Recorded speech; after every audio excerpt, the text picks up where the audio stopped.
Olá e bem-vindos.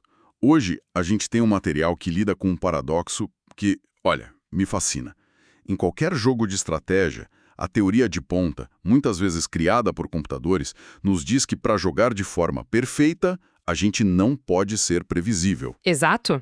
Às vezes, com a mesma mão, na mesmíssima situação, a gente deveria ser agressivo, sei lá, 70% do tempo e passivo nos outros 30%. É uma ideia de equilíbrio perfeito. E essa ideia ela já nasce com um problema gigantesco, que é a execução. Porque, ok, o computador pode dizer, faça isso 70% das vezes. Mas como é que uma pessoa, no calor do momento, consegue aplicar essa frequência com precisão? É impossível. A gente sabe que seres humanos são péssimos geradores de aleatoriedade. Se você tentar ser aleatório, você vai acabar criando padrões sem perceber. Exato. A gente tende a compensar, né? Se eu fui agressivo nas últimas 2 vezes, meu cérebro grita, agora seja passivo, mesmo que a aleatoriedade pura não funcione assim. Isso. Então, a nossa missão hoje é mergulhar nesse material que explora exatamente essa tensão. As fontes que recebemos organizam um conhecimento em gemas e a gente vai analisar como se lida com esse problema, desde as soluções mais tecnológicas até as abordagens mais humanas. E essa análise nos joga no centro de um debate muito maior. É o embate clássico entre a perfeição teórica, ditada por esses modelos, os GTO solvers, e a realidade da aplicação humana, com todas as nossas falhas cognitivas e, o que é crucial, nossas vantagens únicas. Ah, isso é interessante. O material vai nos mostrar algo bem contraintuitivo, que essa busca obsessiva pela perfeição matemática pode, na verdade, ser um desvio perigoso do que realmente ganha o jogo. Ok, vamos começar a desempacotar isso. A primeira solução que o material apresenta é a mais óbvia, a mais direta. É a gema 121, o uso de um randomizador. A solução tecnológica. Isso. A lógica parece impecável. Se o nosso cérebro é ruim em aleatoriedade, por que não terceirizar essa função para uma máquina que é perfeita nisso? É a solução de engenharia para um problema humano, né? E a implementação é exatamente o que se espera. O jogador usa um aplicativo, um gerador de números aleatórios, um RNG, que cospe um número de 1 a 100. Simples assim. Sim. Se a estratégia é fazer algo 30% das vezes, um número de 1 a 30 aciona aquela jogada. É simples, é preciso, é perfeito em teoria. Na teoria, sim. É como se a gente estivesse tentando se transformar num computador, eliminando o erro humano da equação. A gente obedece o número e pronto. Só que aí a gente já tropeça na primeira grande ironia que o material vai explorar. Porque essa busca pela perfeição, ela revela uma crença, sabe? A crença de que a precisão dessas frequências é a chave do sucesso. E não é. Bom, essa crença que vai ser posta à prova.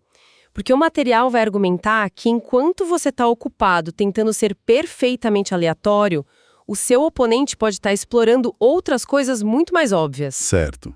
E aqui a coisa começa a virar de cabeça para baixo. Porque logo em seguida vem a gema 122, implicações de um randomizador, que basicamente pega essa ideia de perfeição e a questiona brutalmente. É o contraponto. É. E aqui eu fiquei confuso no começo. Pera um pouco. Se a teoria diz que a gente precisa ser aleatório, por que o próprio material começa a criticar a única ferramenta que nos permite ser perfeitamente aleatórios? Parece uma contradição. O que eu não estou vendo aqui? Essa é a pergunta central. E a resposta que o material oferece é que essa obsessão com as frequências exatas talvez seja um sintoma de um mal-entendido fundamental sobre o jogo. Um mal-entendido. Sim. O texto nos lembra de um princípio básico. As estratégias mistas, essas que exigem aleatoriedade, só existem em situações onde as opções disponíveis têm um valor esperado, o EV, muito, mas muito parecido. Ou seja, num vácuo teórico, tanto faz o que você escolhe.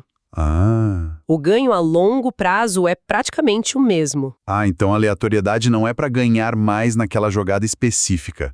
É para se tornar inexplorável a longo prazo. Porque se eu sempre fizesse a mesma coisa, um bom oponente notaria o padrão. Exatamente.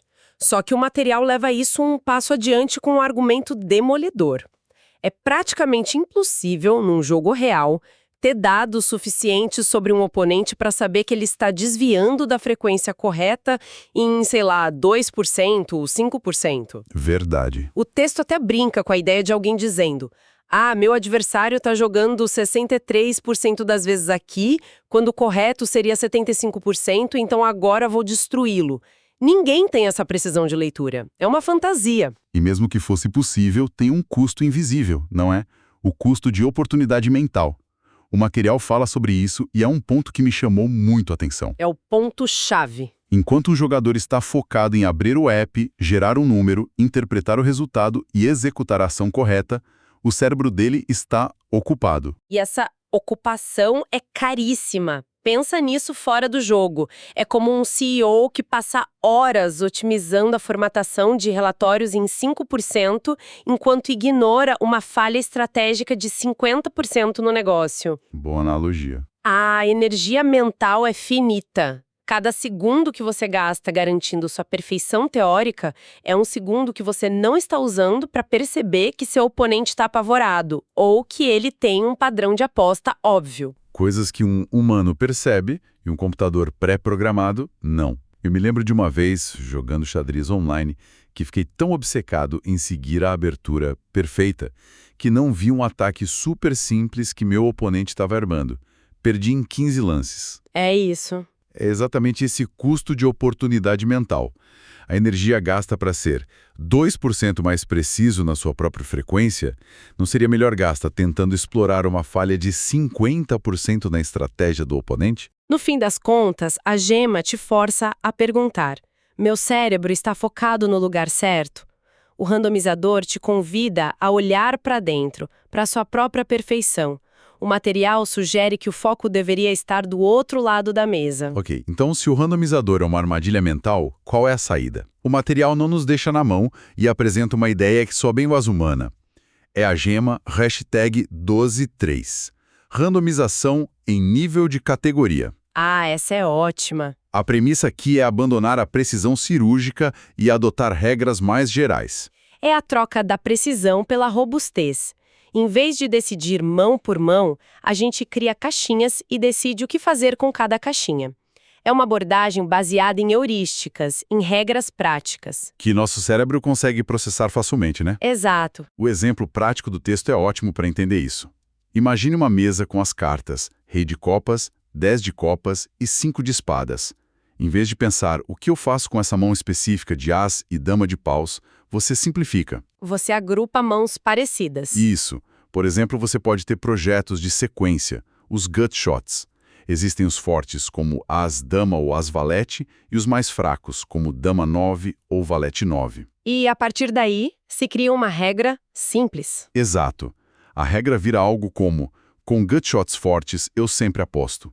Com gut shots fracos, eu sempre passo. Pronto. 100% ou 0%? A decisão para cada categoria é fixa. Não há aleatoriedade na execução.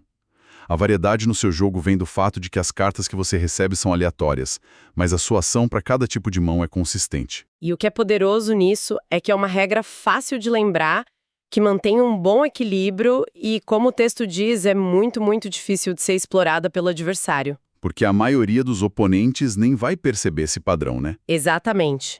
O equilíbrio da sua faixa de jogadas é suficientemente bom para não ser um alvo fácil. E isso nos leva de volta à questão da energia mental. Então a ideia é criar uma base sólida e simples para o seu próprio jogo. Exatamente. É para que você possa liberar sua mente para se preocupar com o que o oponente está fazendo.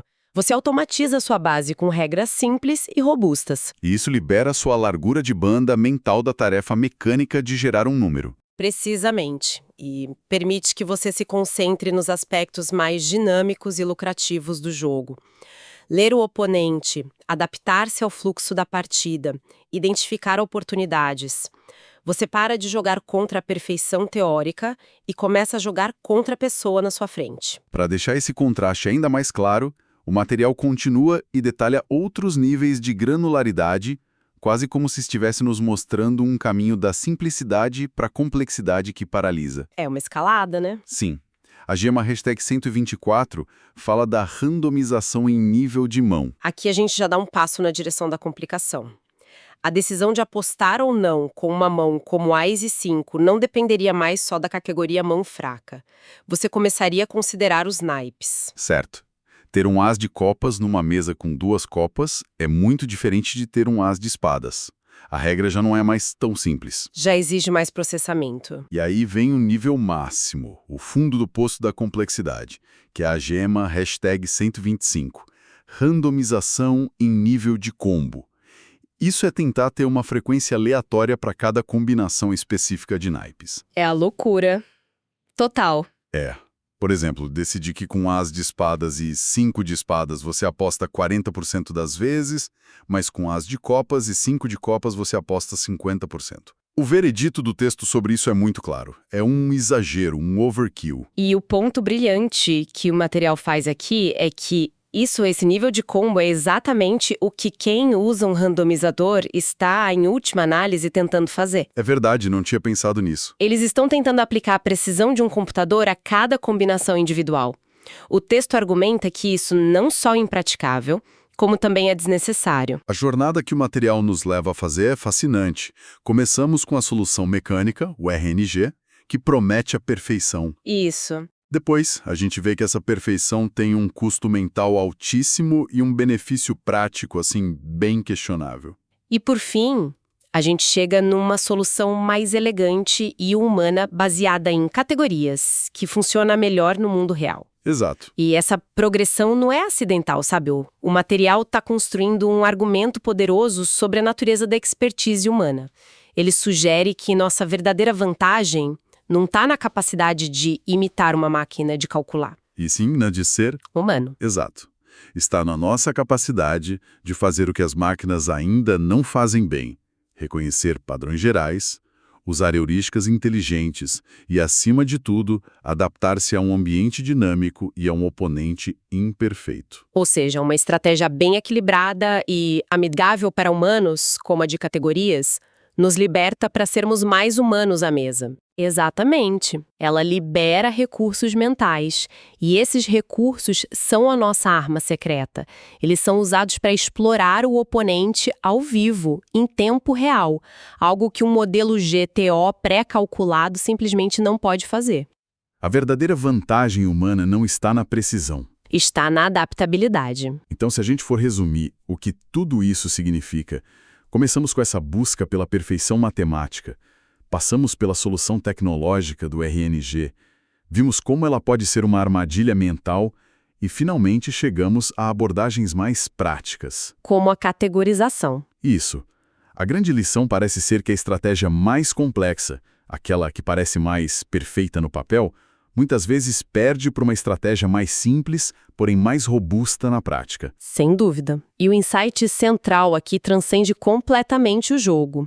É sobre o eterno cabo de guerra entre a otimização teórica e a execução no mundo real. Em qualquer área, né? Em qualquer campo complexo, seja nos negócios, nos esportes, na vida. Tentar emular um modelo idealizado pode ser muito menos eficaz do que desenvolver uma estratégia simplificada, mais sólida, que seja fácil de executar sob pressão e que permita flexibilidade.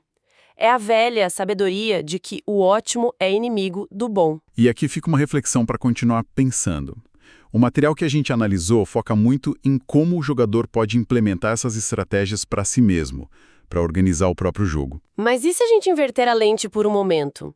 Como esse conhecimento todo sobre a hierarquia da aleatoriedade do mecânico ao categórico pode mudar a forma como a gente tenta ler um oponente? Essa é uma ótima pergunta.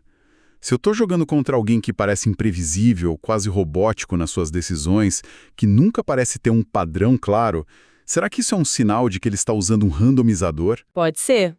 E se for, o que isso nos diz? Nos diz que uma parte significativa da atenção dele está sendo consumida por essa ferramenta. Ele pode ser teoricamente equilibrado, mas talvez esteja menos atento a outros aspectos do jogo. Talvez a atenção dele não esteja em você, mas na tela do celular dele. Isso pode ser uma vulnerabilidade. E o contrário também é válido, né? Se o oponente joga em padrões muito claros e consistentes, sempre aposta certos tipos de mãos e sempre passa com outros. Ele provavelmente está usando um pensamento por categorias, como o que discutimos. Ele criou heurísticas para simplificar o jogo dele. Certo. E se for esse o caso, a sua missão se torna clara: decifrar essas categorias, descobrir quais são as regras que ele criou para si mesmo. Porque toda regra, por mais robusta que seja, cria um padrão. E todo padrão, uma vez identificado, pode ser explorado. No fim, a forma como seu adversário lida com o próprio caos pode ser a maior pista de como vencê-lo.